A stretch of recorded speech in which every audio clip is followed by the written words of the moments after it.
தென்றலே மெல்ல பேச சீரியல்ல இளமதி பரம அடிதடிக்கெல்லாம் போகாம வேலை பார்க்கணும் அப்படிங்கிறதுக்காக பிளான் பண்ணி தன்னோட கை உடைஞ்சு போச்சு அப்படின்னு சொல்லி ட்ராமா போட்டுக்கிட்டு இப்போ பரமனுக்கு தன்னோட வேலையெல்லாம் வச்சுக்கிட்டு இருக்கிறாங்க.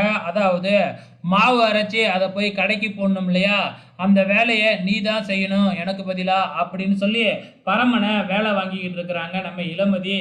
இதை பார்த்துட்டு கலா இப்படியே விட்டா சரிப்பட்டு வராது அப்படின்னு ஏதோ ஒரு தீவிரமாக பிளான் பண்ண ஆரம்பிக்கிறாங்க.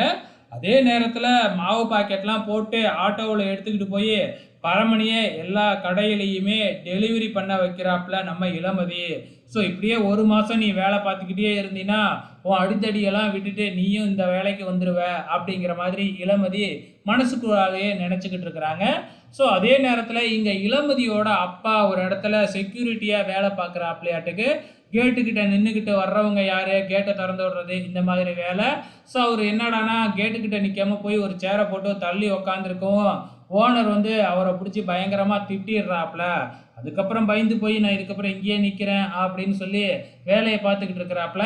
இளமதியால் இதெல்லாம் தாங்கிக்கவே முடியல. வேற என்ன பண்ண முடியும், இளமதி மனசு கவலைப்பட்டுக்கிட்டு அங்கேருந்து கிளம்பிடுறாங்க.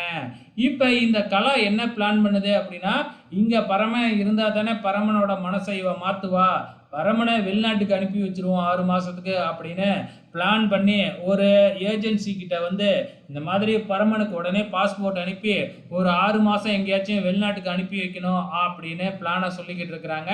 அவரும் 3 நாளில் நான் பாஸ்போர்ட் எடுத்து ஏற்பாடு பண்ணுறேன் அப்படின்னு சொல்கிறாப்புல. எப்படியும் இளமதி போக விட போகிறதில்ல. ஸோ என்ன நடக்கும் அப்படிங்கிறத பொறுத்திருந்து பார்க்கலாம்.